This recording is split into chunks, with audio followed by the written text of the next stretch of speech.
Salut tout le monde, bienvenue à la matinale. Content d'être avec vous aujourd'hui, encore une fois.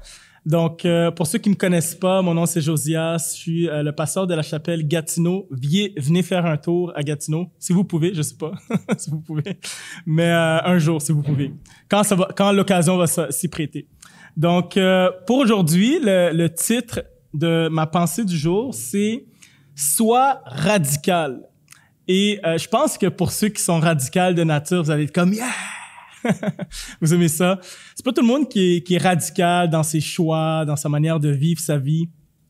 Des fois, c'est juste une question de personnalité, tout ça. Mais je pense que en tant que croyant, quand on est croyant, qu'on suit Dieu, qu'on veut suivre ses préceptes, son enseignement, je pense que parfois, il faut être radical. Quand on est dans des situations qui peuvent compromettre nos valeurs, polluer notre âme, je pense que à ce moment-là, il faut être radical. Puis on va lire un extrait de la vie de Joseph où, suite à la faveur de Dieu, il a été embauché, on le sait, par Potiphar, une personne très haut placée en Égypte, le bras droit, dans le fond, de Pharaon. Et pendant qu'il travaille, la femme de son patron le harcèle. OK, le harcèle. Elle dit, viens avec moi, viens coucher avec moi. Puis c'est jour après jour, un harcèlement sexuel jour après jour. Et on va voir comment Joseph a été radical. Ça peut vraiment, vraiment nous aider. Puis on va s'inspirer de comment lui a réagi. C'est dans Genèse 39, versets 10 à 12. Ça va comme suit. Jour après jour, elle revenait à la charge. Donc, on parle de la femme de Potiphar. Mais Joseph ne voulait pas l'écouter, refusant de coucher à côté d'elle et d'être avec elle. Un certain jour, Joseph était entré dans la maison pour faire son travail. Aucun domestique ne se trouvait là. Alors, elle l'agrippa par son vêtement en disant « Couche avec moi ». Mais il lui abandonna son vêtement entre les mains et s'enfuit dehors. Donc, Joseph, déjà juste d'avoir eu l'emploi, c'était miraculeux. Dieu a mis sa main, sa faveur, mais il se retrouve dans un contexte difficile, un environnement de travail difficile. Il essaie de résister à la tentation, cette femme qui lui tourne autour, qui lui fait des avances. C'est pas n'importe quelle femme, c'est pas une autre employée, c'est la femme du patron. Il veut rester non seulement loyal au patron, mais il veut rester intègre devant Dieu. Et c'est jour après jour. On peut imaginer, on peut se mettre dans la peau de Joseph.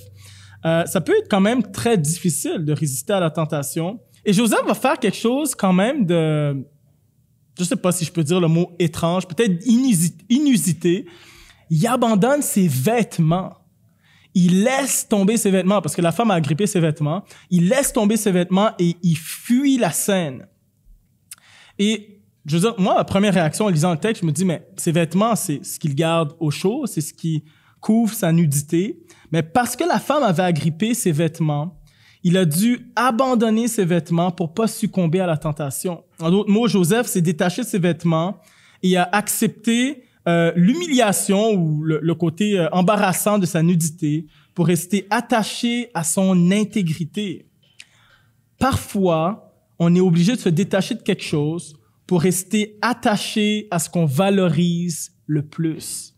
Et ce quelque chose-là, je veux dire, dans ce cas-ci, des vêtements, c'est quelque chose de bien. C'est quelque chose qui apportait un bien, c'était utile, c'est nécessaire d'avoir des vêtements, je veux dire, de se couvrir. Mais parfois, il faut même se détacher de quelque chose de bien pour rester attaché à quelque chose qu'on valorise le plus. Parce que sinon, on reste dans une position vulnérable. Si Joseph avait dit, non, je garde mes vêtements, la femme a agrippé ses vêtements, donc ça faisait en sorte que Joseph avait pas le choix de suivre. Si je te prends par le collet, t'as pas le choix de suivre. Mais il a abandonné ses vêtements. Alors, je sais pas pour toi, peut-être qu'il y a quelque chose qu'il faudrait que tu abandonnes pour rester attaché à ton honnêteté, rester attaché à ta pureté, rester attaché à ton intégrité, rester attaché à Dieu. Parfois, il y a des choses qui nous apportent un bien commun qu'il faut abandonner. Ça peut être la nourriture.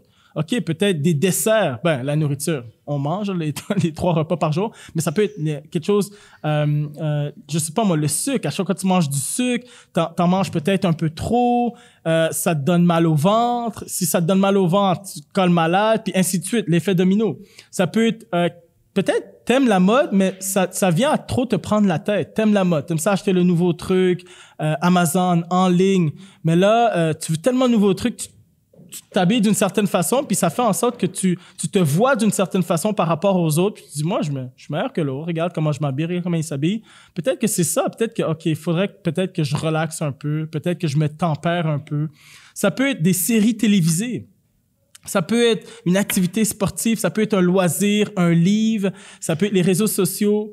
Donc là, c'est sûr que à ce moment-là, il était radical, OK? Il fallait abandonner. Il y a des choses, des fois, qu'il faut tempérer, mais il y a des choses, parfois, ça peut être une personne qu'on doit abandonner pour rester attaché à Dieu. Il faut être radical. Quelle est la chose qui rend la tentation insoutenable pour toi? Okay? C'est quoi la chose, la personne, quelle activité qui fait en sorte que tu es plus susceptible de succomber au péché? Okay? Moi, je dirais, rien ne sert de raisonner, vaut mieux être radical. Imaginez Joseph à ce moment-là qui se dit, ben là, mes vêtements, franchement, je vais pas laisser abandonner ça, je les ai payés, je vais pas partir tout nu, jamais de la vie, j'ai le droit de les garder. Vous savez, des fois, le piège dans lequel on tombe, c'est notre raisonnement. Parfois, rien ne sert de raisonner, vaut mieux être radical. OK? Moi, je t'encourage à prendre une décision radicale. Moi, je me rappelle quand j'étais jeune, chrétien, jeune croyant, début vingtaine, j'entendais, quelqu'un m'avait partagé une histoire, il m'a dit, écoute, moi, j'ai pris mes CD de musique, là, je m'en rappelle plus c'était quel type de CD, mais il a dit, je les ai jetés à la poubelle. Parce que là, je veux suivre Dieu. Puis moi, je comprenais pas. Je dis, mais c'est quoi le rapport? C'est quoi tes CD? Je veux dire, il y a rien de mal là d'avoir des CD. Oui, bon, certains CD, peut-être, je veux dire, certaines paroles peuvent être peut-être vulgaires, grossières. Des fois, tu peux faire un filtre. Mais semblerait que ces CD-là, non, pas tant que ça. Mais il les a jetés parce que pour lui, les CD lui faisaient avoir des mauvaises habitudes. Pour lui, d'avoir ces CD de musique, ça l'encourageait à avoir des mauvaises fréquentations. En fait, quand il écoutait cette musique-là, il était en mauvaise compagnie. Pour lui, ces CD-là, cette musique-là lui faisait avoir des mauvaises pensées. Donc, pour lui, de se débarrasser de quelque chose qui était inoffensif, si on veut, qui était normal, ça l'aidait à rester attaché à Dieu. Donc, moi, j'aimerais t'encourager aujourd'hui. Rien ne sert de raisonner, mais sois radical pour t'attacher à quelque chose que tu valorises plus, quelque chose qui a plus de valeur pour toi. Quelle est cette chose pour toi? Donc, je veux juste terminer en priant pour toi. Seigneur Jésus, merci. On veut attacher, Seigneur, il y a des bonnes choses dans la vie, mais on veut toujours rester attaché à ce qu'il y a de meilleur.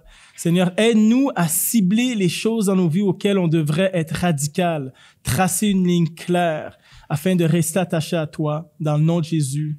Amen. Amen. Donc, j'espère encore aujourd'hui que ça t'a encouragé, puis on se voit la prochaine fois. Ciao, ciao.